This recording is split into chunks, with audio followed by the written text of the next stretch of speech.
अस्सलाम वालेकुम स्टूडेंट्स। आज का जो लेक्चर है हमारा, उसमें हम फोर्स के जो कंपोनेंट्स हैं टू डायमेंशन में उसको स्टडी करेंगे।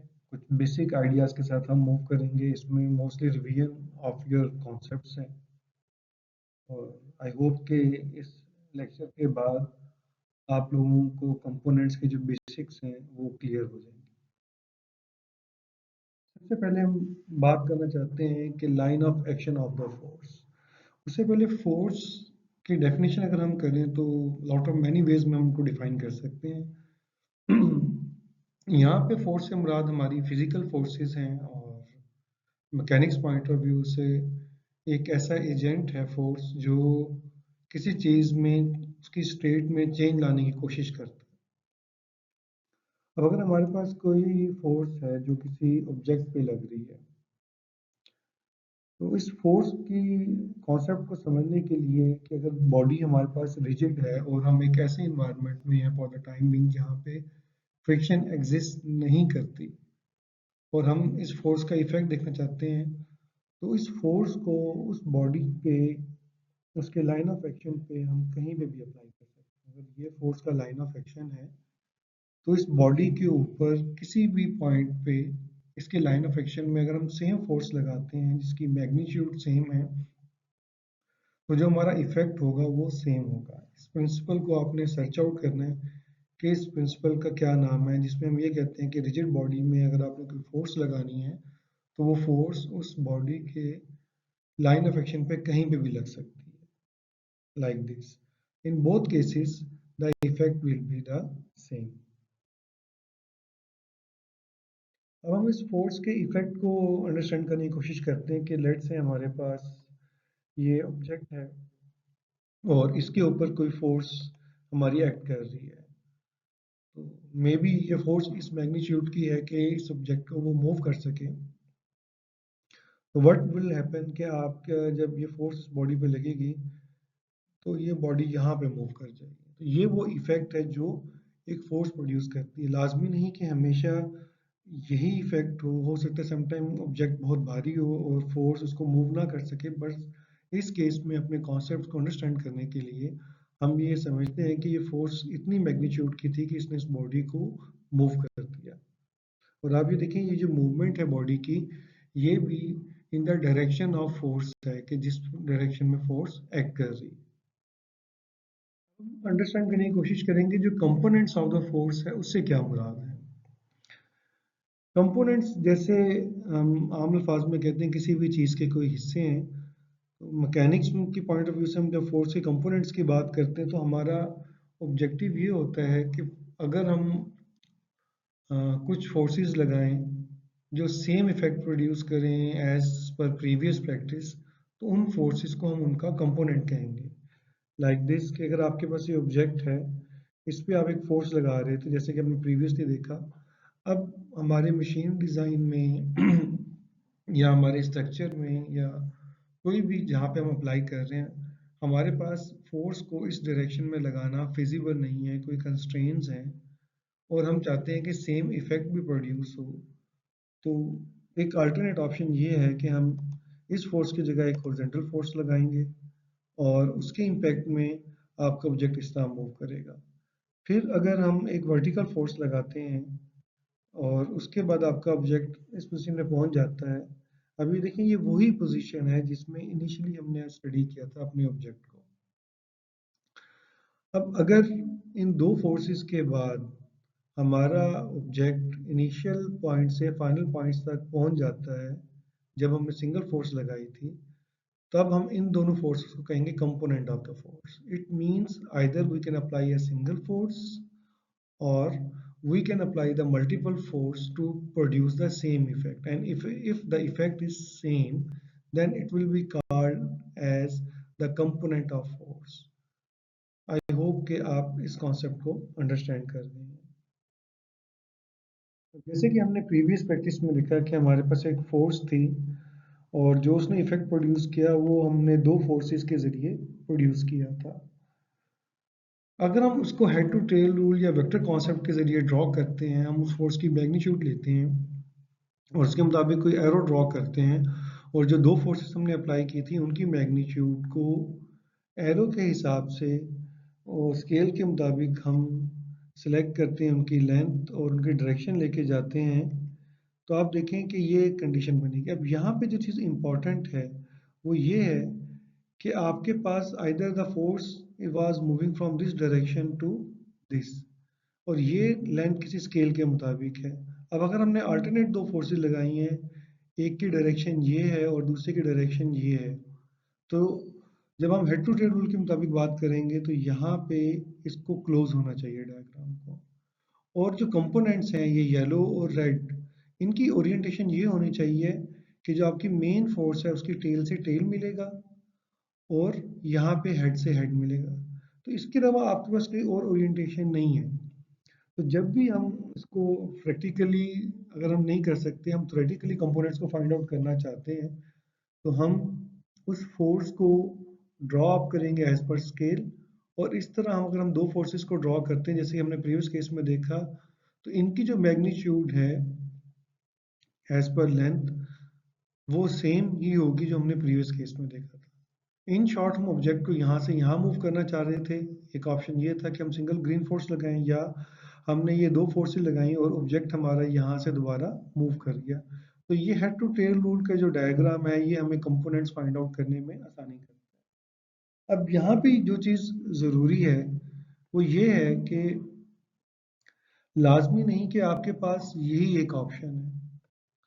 माइट पॉसिबल है कि आप इस तरह से भी हेड टू टेल रूल के मुताबिक, क्योंकि हमने टेल को टेल से जोड़ना है और दूसरे वेक्टर की फोर्स को हेड से हेड जोड़ना है, तो ये भी हमारे पास एक अरेंजमेंट हो सकती है। हम फोर्स को ऐसे भी लगा सकते हैं to produce the same effect, और हम इसको ऐसे भी लगा सकते हैं to produce the same effect. और ये डिपेंड करता है हमारे पास कि हम किस कंडीशन में काम कर रहे हैं, किस इन्वायरमेंट में काम कर रहे हैं, क्या हमारी कंस्ट्रेंट्स हैं, मुश्किलात। और ज़रूरी नहीं कि ये काम हम दो फोर्सेस में करें। अगर हमारे पास कोई क्रिटिकल कंडीशंस आ जाती हैं तो हमारे पास दो से ज़्यादा फोर्सेस भी लग सकती हैं। अब ये जितनी भी फोर्सेस लगेंगी, और अगर इफेक्ट यही है कि हमारा ऑब्जेक्ट इनिशियल पॉइंट से फाइनल पॉइंट तक जा रहा है, हम उसको उस पॉइंट तक लेके जाने के लिए दो तीन चार पाँच इनफाइनाइट नंबर ऑफ फोर्सेस लगाते हैं, तो वो सारे की सारी फोर्सेस कंपोनेंट्स कहलाएंगी फोर्स का। तो आई होप कि यहाँ तक आपको एक फोर्स के कंपोनेंट्स का आइडिया हो गया होगा कि इन शॉर्ट हम ये कह सकते हैं the effect produced by a single force और effect produced by the multiple force if the same, then the multiple forces are called the components of the force. हमारा कॉन्सेप्ट है rectangular components of the force. जैसे कि term जाहिर करती है rectangular, it means कि आपके पास 90 डिग्री पे जो फोर्सेस एक्ट कर रही हैं, जैसे कि हमने प्रीवियस केस में देखा कि हमने पहले एक हॉरिजॉन्टल फोर्स लगाई और एक वर्टिकल फोर्स लगाई, तो ऐसे फोर्सेस जो एक दूसरे के साथ 90 डिग्री बनाए उनको हम रेक्टेंगुलर कंपोनेंट्स कहते हैं, लाइक दिस। अब हमारे जहन में प्रीवियस प्रैक्टिस को देखते हुए रेक्टेंगुलर कंपोनेंट्स की सिर्फ यही एक ओरिएंटेशन बनती है या पॉसिबिलिटी बनती है, जबकि ऐसा नहीं है। As per definition rectangular components means कि जब दो फोर्सेस, हम चूंकि 2D की बात कर रहे हैं, दो फोर्सेस एक दूसरे के साथ 90 डिग्री बना रही हैं। अब वो लाजमी नहीं कि हॉरिजॉन्टल एंड वर्टिकल हो। तो आप इस केस में देखें, यहाँ पे भी जो कंपोनेंट है फोर्स का येलो और रेड, ये आपस में 90 डिग्री बना रहे हैं, but they are not horizontal and vertical. इसी तरह इस केस में भी आप देखें कि ये 90 डिग्री बना रहे हैं बट ये हॉरिजॉन्टल एंड वर्टिकल नहीं है। तो इस स्लाइड का मकसद ये है कि आपको ये कॉन्सेप्ट क्लियर हो कि फोर्स के अगर हम रेक्टेंगुलर कंपोनेंट्स की बात करते हैं तो वो एक ऑप्शन नहीं है horizontal and vertical, there are lot of many infinite number of options. सिर्फ रूल ये होना चाहिए कि वो आपस में 90 डिग्री बनाए। तो ये अब हमने देखना है कि किस केस में हम प्रैक्टिकली फोर्स अप्लाई कर रहे हैं, क्या हमारी कंस्ट्रेंट्स हैं, क्या हमारा डिज़ाइन है और क्या हमारी फिजिबिलिटी है, उसके हिसाब से हम रेक्टेंगुलर कंपोनेंट्स ऑफ फोर्सेस लगाते हैं। अब यहाँ पे हम ओरिएंटेशन की बात करेंगे। अगर हम प्रीवियसली ऑब्जर्व करें तो पहले हमने एक हॉरिजॉन्टल फोर्स लगाई थी और फिर वर्टिकल फोर्स लगाई थी। अब हम सेम कंडीशन को दोबारा स्टडी करते हैं कि ये हमारा ऑब्जेक्ट है, इस पर कोई फोर्स लग रही थी and due to some reason हम इसको फिजिबल नहीं समझते इस फोर्स को कैसे लगाना। तो अब हम उसके कंपोनेंट लगाते हैं फोर्स के। अब यहाँ पे हम पहले वर्टिकल कंपोनेंट लगाते हैं। What happen, the object will move in this way, now we will apply a horizontal force और ऑब्जेक्ट हमारे पास यहाँ पे पहुंच जाता है। अब आप इस केस में भी देखें कि हमारा ऑब्जेक्टिव अचीव हो गया। यहाँ पे जो चीज़ इंपॉर्टेंट है वो ये है कि हमने जो दो फोर्सेस लगाई हैं उनकी मैग्नीट्यूड सेम है, लेकिन ओरिएंटेशन हमने चेंज कर दी। लाइक पहले हमने हॉरिजॉन्टल फोर्स लगाई, फिर हमने वर्टिकल लगाई।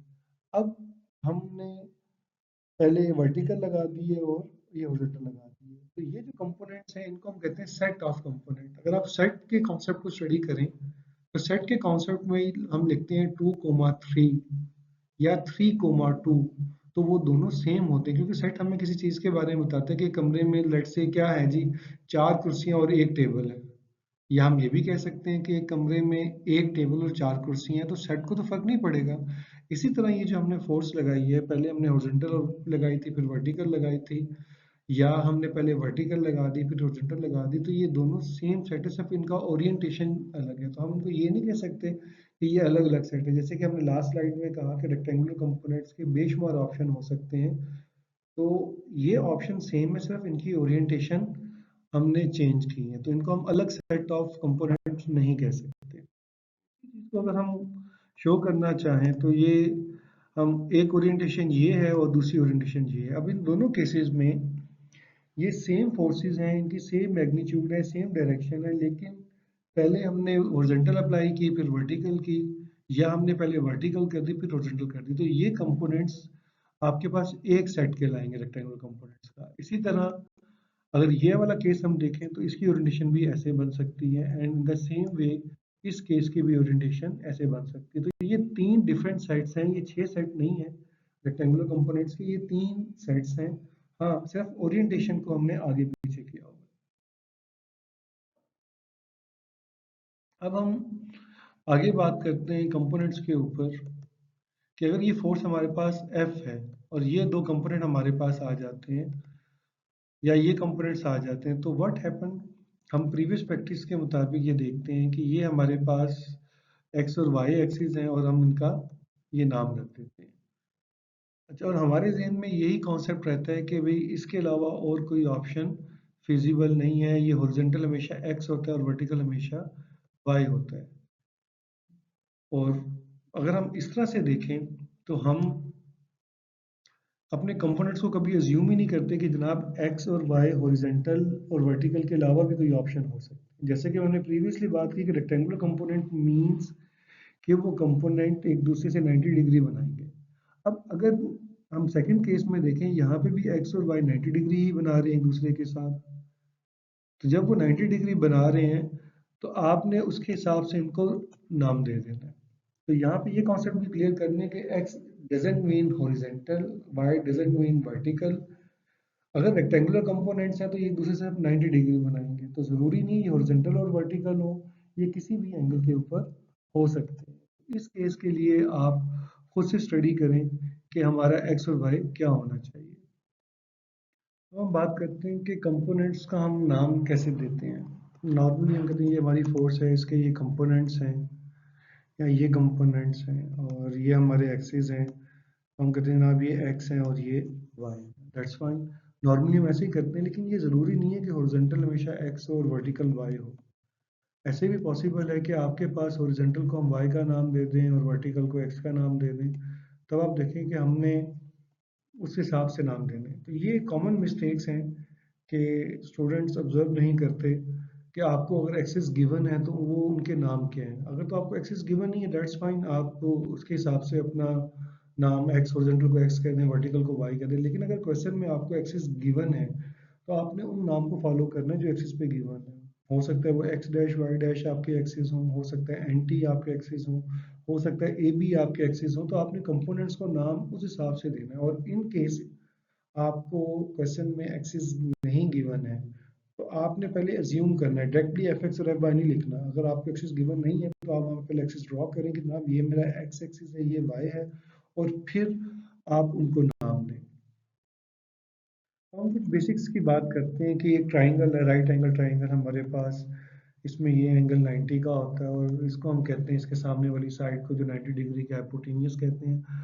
और हम कहते हैं जनाब ये चीज़ हमारे पास बेस है, जो कि ये हॉरिजॉन्टल है, और ये चीज़ हमारे पास परपेंडिकुलर है। तो ये कॉमन हमें समझाया जाता है कि जो चीज़ हॉरिजॉन्टल है वो बेस होगी, जो वर्टिकल है वो परपेंडिकुलर होगी। तो ज़रूरी तो नहीं है कि अगर मैं इसी ट्राइएंगल को एक पेज पर ड्रॉ करता हूँ और उस पेज को मैं 90 डिग्री को रोटेट करता हूँ तो ये सिचुएशन बन जाएगी। तो अब मुझे बताएं कि क्या ये चीज़ बेस है कि परपेंडिकुलर। अब हम अपेरेंटली कहेंगे नहीं जी ये बेस और परपेंडिकुलर को हमें इंटरचेंज कर देना चाहिए। ओके, हम ये भी आपकी बात मान लेते हैं। लेकिन अगर आपके पास ये ओरिएंटेशन है, मैं पेज को थोड़ा सा और टेढ़ा कर देता हूँ, 90 डिग्री पे नहीं करता। अब आप इस कंडीशन में देखें कि आप कंफ्यूज हो जाएंगे कि आपका जो वर्टिकल है वो तो हाइपोटेनियस है। आप कहेंगे नहीं जी नहीं ये तो परपेंडिकुलर होना चाहिए था। लेकिन हाइपोटेनियस जो है बाय डेफिनेशन 90 डिग्री के अपोजिट होता है। तो यहाँ पे आप कंफ्यूज हो जाएंगे और ये इसलिए कंफ्यूज होंगे कि आपको हाइपोटेनियस का तो कॉन्सेप्ट दिया गया था राइट एंगल ट्राइंगल में, और ये सिर्फ बात है राइट एंगल ट्राइंगल की कि 90 डिग्री के सामने वाला। लेकिन आपको बेस और परपेंडिकुलर का सही कॉन्सेप्ट नहीं दिया गया। तो हम बेसिक ज्योमेट्रिक रेशियोज को देखते हैं कि अगर हमारे पास कोई ट्राइंगल है और इसमें ये 90 डिग्री है तो ये हाइपोटेन्यूस है और हम अपेरेंटली इसको बेस और परपेंडिकुलर कह देते हैं। लेकिन ये हम उस वक्त तक नहीं कह सकते जब तक हमारा एंगल यहाँ पे फॉल ना करे। अब इस एंगल थीटा के मुताबिक जो हमारा अदर देन 90 डिग्री एंगल होगा, और ये ऑब्वियसली 90 से कम होगा क्योंकि ये राइट एंगल ट्राइंगल है। एक एंगल तो 90 डिग्री हो गया, तो बाकी दो एंगल का जो सम है वो 90 डिग्री होगा। इसमें अगर एक एंगल थीटा है तो थीटा के अपोजिट जो साइड होगी, अगर हम थीटा को कंसिडर कर रहे हैं, that will be called as perpendicular. और जो तीसरी साइड बच जाती है एडजेसेंट है थीटे के अदर देन हाइपोटेन्यूस, वो आपकी बेस कहलाएगी। तो हमें ये पता है कि साइन थीटा होता है परपेंडिकुलर और हाइपोटेन्यूस और कॉस थीटा होता है base over hypotenuse. That's fine. अब अगर हम इस एंगल की बात करते हैं कि ये एंगल फाई है हमारे पास, तब आप देखें इस फाई एंगल के साथ बाय डेफिनेशन जो चीज़ पहले थीटा की वजह से परपेंडिकुलर बन गई थी वो थीटा के हिसाब से तो परपेंडिकुलर है। बट अगर एंगल यहाँ पे है हमारा फाई है, तो फाई के हिसाब से ये साइड बेस कहलाएगी और ये साइड परपेंडिकुलर कहलाएगी। तो आपने जब राइट एंगल ट्राइंगल की ट्रिग्नोमेट्रिक रेशियोज लिखनी है तो आपने ये देखना है कि आपका एंगल कहाँ पे फॉल करता है।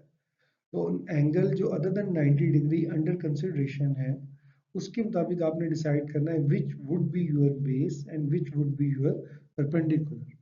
अब अगर मैं इनको नाम दे दूं वर्टेक्स को ए बी एंड सी, अब देखिए जो मेरा साइन थीटा है थीटे के हिसाब से परपेंडिकुलर हमारे पास बन जाता है बी सी, और हाइपोटेनस रहता है ए सी। हाइपोटेनस को थीटा या फाई से कोई फर्क नहीं पड़ेगा क्योंकि वो तो बाई डेफिनेशन 90 डिग्री के सामने है। और जो हमारा कॉस थीटा है वो बन जाएगा बेस ओवर हाइपोटेनस। अब यहाँ पे थीटा के हिसाब से बेस ए बी है और अगेन हाइपोटेनस जो है वो ए सी ही है। बट अगर हम साइन फाई के हिसाब से बात करें, फाई एंगल के हिसाब से बात करें, तो हमारी पास जो परपेंडिकुलर है वो ए बी है और हाइपोटेनस को अगेन कोई फर्क नहीं पड़ेगा, वो ए सी रहेगा। इसी तरह जो हमारे पास कॉस फाई है वो बेस ओवर हाइपोटेनस और यहाँ पे बेस बीसी बन गई है ओवर एसी।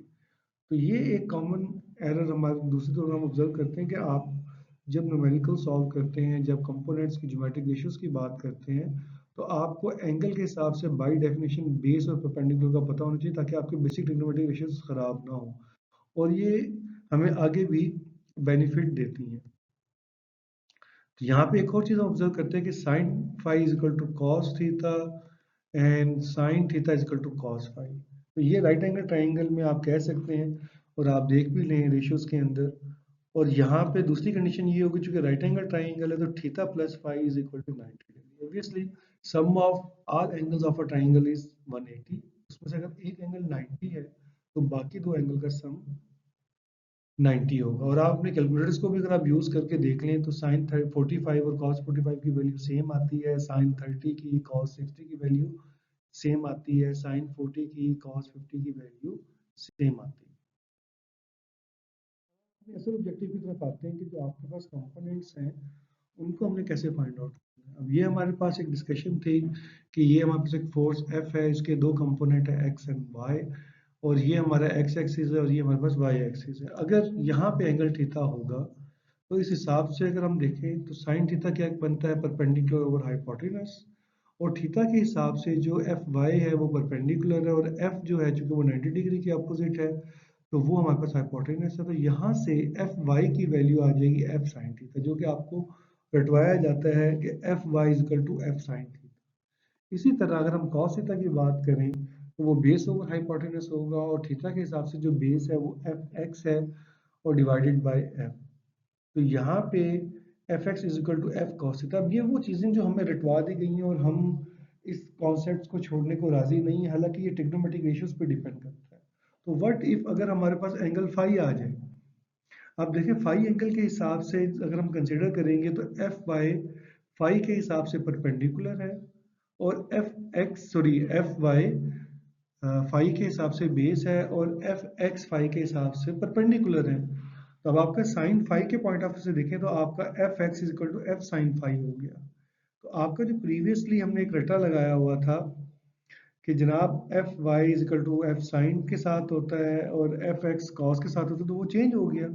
इसी तरह अगर आप फाई के हिसाब से कॉस को देखें तो ये चीज़ें बदल जाती हैं। तो काइंडली जब आप क्वेश्चन को सॉल्व करें तो आपको क्लियर कट होना चाहिए कि बेस क्या है और परपेंडिकुलर क्या है। आप ये तो रट्टा लगा सकते हैं कि जब हम बेस को रिजॉल्व करते हैं कंपोनेंट में तो बेस के साथ आपका कॉज आता है। अब देखें आपके पास अगर थीटा के हिसाब से देखा जाए तो एफ एक्स आपकी क्या थी, बेस थी। अगर थीटा के हिसाब से देखें तो एफ एक्स बेस थी, तो यहाँ पे इसके साथ एफ कॉस थीटा आ रहा है। और अगर मैं फाई के हिसाब से देखूं तो एफ वाई बेस थी, तो एफ वाई के साथ कॉस आ रहा। तो ये आप कह सकते हैं कि जो बेस होगी उसको अगर हम रिजॉल्व करते हैं कंपोनेंट के फॉर्म में तो वहां पे हमारे पास बेस के साथ कॉज ऑफ एंगल आएगा, और जो परपेंडिकुलर है उसके साथ साइन ऑफ एंगल आएगा। तो ये कॉन्सेप्ट किसी हद तक ठीक है, लेकिन खाली रटा मान लेना कि जी एक्स के साथ हमेशा कॉज आता है और वाई के साथ साइन आता है, वो गलत है। हाँ, बेस और परपेंडिकुलर की फॉर्म में अगर आपका कॉन्सेप्ट क्लियर है, एंगल की प्लेसमेंट क्लियर है, तो अब आप इनको ऐसे याद कर सकते हैं। तो मैंने नोमेनक्लेचर चेंज कर दिया, एक्स की जगह वाई कर दिया और वाई की जगह एक्स कर दिया। तो आप लोगों ने एफ एक्स और एफ वाई की values in term of theta और फाई लिखनी है। अगर आपने ये सही लिख ली तो आई होप, मैं ये ज्यूम करूंगा कि आपको कॉन्सेप्ट इस लेक्चर का क्लियर हो गया है। Thank you very much.